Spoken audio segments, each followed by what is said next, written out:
juga Marco ya. Nih suka dukanya jadi anak kuliahan di Amerika. Kamu sempat was-was gitu nggak sih waktu peraturan di sana tuh banyak yang berubah-berubah? Oh sangat, sangat. Sport jantung itu saya, beneran asli. Sempat nggak Saya dibolehin cari balik ke informasi Indonesia? terus bagaimana ini, terus ya akhirnya kan memang pada akhirnya memang dia dapat advice dari sekolahnya udah suruh pulang nggak apa-apa. Nggak apa-apa, jadi balik lagi di sana Balik ya. lagi ke sana. Nah ini yang lucu juga nih postingan dia pas syuting ada foto Marco waktu masa kecil. Ya Allah itu. Pengen balik lagi kayak gitu ya. Pengen gendong lagi. Waktu terasa cepat berlalu, bener. Tanpa sadar anak kita sudah besar aja bukan? Selagi anak masih kecil manfaatkanlah waktu bersamanya. Betul, itu bener, cepet banget. Marco, kamu kalau ingat, mama nih kalau di rumah tuh sering ada di rumah atau lebih sering sibuk di luar? Mungkin pas kecil, aku ingat mama suka syuting tuh pulangnya malam. Pulangnya malam? Iya. Iya, tapi pas sudah remaja, iya, sering ada di rumah. Kamu kalau lihat foto itu nih sebagai anak laki-laki ya, cowok, gitu, ada foto masa bayinya. Gitu. Kamu apa yang kamu rasain sering ada yang ngeledek-ngeledekin gitu nggak sih? Iya, selalu. Selalu. Ada nggak sih beban kamu ya sebagai anaknya Dia Permatasari yang menjadi sorotan publik itu? Ada nggak? Ya pengalaman yang nggak enak gitu buat kamu? Ya kayaknya kadang-kadang banyak yang suka bilang apa yang si manis iya. Manis aja kan. Si manis ya. Tapi yang lainnya honestly enggak sih. Enggak. Tapi punya ibu yang kerja di dunia entertain buat kamu sendiri sebagai anak gitu. Apa yang kamu suka, dukanya apa?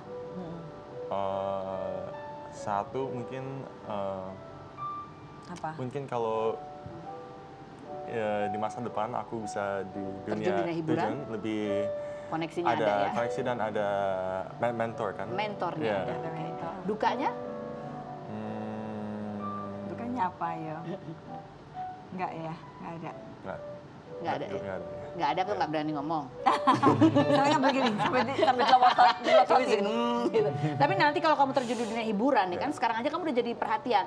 Kamu udah siap belum nanti kalau digosipin ini, digosipin itu gitu? Ya mau nggak mau harus siap sih. Nggak harus siap ya. Ibu siap nggak kalau anaknya terjun? Oh siap dong. Saya sih seneng kalau Marco mau nerusin karena kan dia saat-saatnya mungkin penerus aku nantinya ke depannya gitu loh. Karena kakaknya nggak mungkin ya? Nggak, kakaknya nggak. Kalau dia memang suka dunia entertainment suka, kita. Ya. Jadi buruan lah kuliahnya selesai biar balik nanti. Saya bilang pokoknya selesai kuliah kamu mau terjun ke dunia entertainment hiburan terserah dan dia mau, memang dia senang. Mudah-mudahan tercapai ya cita-citanya. Nanti kita ngobrol lagi. Yang berikut kita menuju ke kuasa hukumnya perceraian Esa Gionino dan Meisa. Kita lihat dulu profilnya berikut ini. Sudah bersama dengan Mas Randy, kuasa hukumnya Meisa dalam gugatan perceraiannya terhadap Esa Gionino. Gitu. Mas Randy kalau boleh tahu sejak kapan sih dihubungi oleh Meisa? Ya, jadi untuk Mbak Eca ya, kita panggil Mbak Eca ya. Mbak Eca sebenarnya sudah berapa bulan terakhir sudah menghubungi saya, hanya saja kita masih kasih advice untuk dipertimbangkan lagi, diyakinkan lagi hatinya, sampai akhirnya di bulan Agustus diyakinkan hatinya untuk daftar gugatan. Oke, jadi dari sejak awal tahun kah atau pertengahan tahun? Mulai ada pertengahan konsultasi? lah. Oh pertengahan, jadi nggak lama ya? Betul. Dari sejak konsultasi sampai akhirnya keputusan untuk menggugat cerai begitu.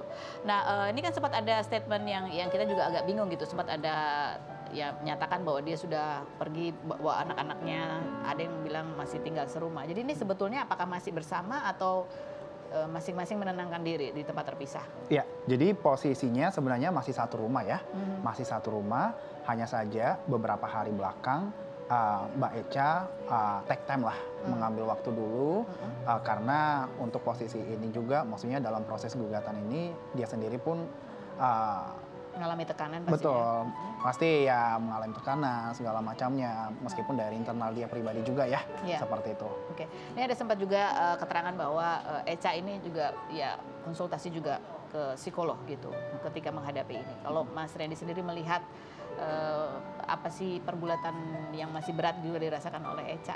Iya, mungkin untuk saat ini memang Mbak Eca butuh yang namanya masukan dari psikolog ya.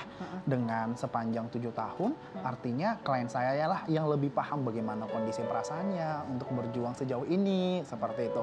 Sampai akhirnya untuk saat ini dia memutuskan butuh mungkin kekuatan juga dari psikolog gitu untuk bisa tetap sehat untuk menghadapi proses ini. Oke, ke psikolog ini dari sesudah mengajukan gugatan atau sebelum-sebelumnya memang sudah konsultasi ke psikolog?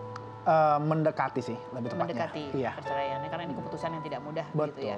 Nah ini banyak orang yang kemudian berspekulasi mengenai apa sih penyebabnya, karena kalau kita lihat perjuangan pasangan ini untuk menikah itu kan juga ya ada ceritanya pastinya gitu ya. Apakah ini ada kaitannya juga dengan, kan disebut mengatakan bahwa 7 tahun itu masalahnya akumulasi dari sejak awal menikah. Apakah juga ada kaitannya dengan yaitu perjuangan di awal karena belum mendapatkan restu waktu itu. Coba kita lihat dulu video cuplikan wawancara Esa Gionino berikut ini. Kalau ditanya apakah itu penyebabnya, pasti jawabannya nggak bisa jawab. Betul. Nggak bisa jawab. Ya, tapi yang menjadi tadi beban Eca tadi ya, sehingga dia harus konsultasi ke psikolog. Apalagi yang menjadi kekhawatirannya, mengingat ini kan menikah dengan seorang public figure ya. Apakah ada kekhawatiran juga dari Eca terkait perhatian publik? Kalau perhatian publik pastinya untuk saat ini memang Mbak Ecanya sendiri belum siap untuk tampil dan menyerahkan semua pada kuasa hukum, lebih tepatnya gitu.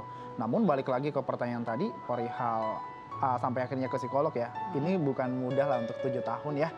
Ya proses mungkin dalam pernikahan dia sampai akhirnya cerai, yang namanya cerai pasti nggak baik lah juga ya, maksudnya hubungan mereka udah nggak baik gitu ya, apalagi anak 3. Nah itulah yang menjadi alasan dari Mbak Eca untuk saat ini lebih ke menenangkan diri dulu. Gitu. Ya alasannya menenangkan diri gitu ya. Nah ini kan banyak orang yang berspekulasi apakah ini kan dengan anak 3 gitu memutuskan untuk bercerai kan nggak mudah. Apakah ada KDRT di dalamnya? Kalau KDRT belum bisa saya jawab, hanya saja untuk saat ini Mbak Eca sedang konsul ke psikolog.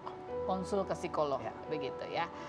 Kalau dari sisi kuasa hukum sendiri kan tadi dikatakan bahwa yang awal pasti diusahakan untuk berdamai dulu, bisa melanjutkan pernikahan. Kalau dari sisi kuasa hukum, kalau melihat kasus ini gitu ya, masih ada nggak sih harapan bahwa kedua belah pihak ini melanjutkan lagi, mencoba lagi pernikahannya? Sejauh ini sih belum ada isu itu ya dari Mbak Eca sendiri, hanya saja kita udah kasih pertimbangan ke Mbak Eca kalau memang masih sanggup untuk bertahan, ayo bertahan. Tapi kalau dirasa udah nggak sanggup lagi, ya pilihan tetap ada di Mbak Eca. Baik. Ya. Ya. Kita juga nggak tahu yang di dalam pernikahan itu seperti apa, dari 7 tahun dengan 3 anak.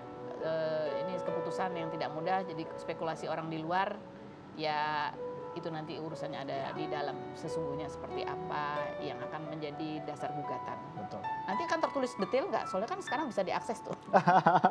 Bisa di-unpublish. Oh bisa di-unpublish. Oke baik Pak. Mas Randy terima kasih atas keterangannya.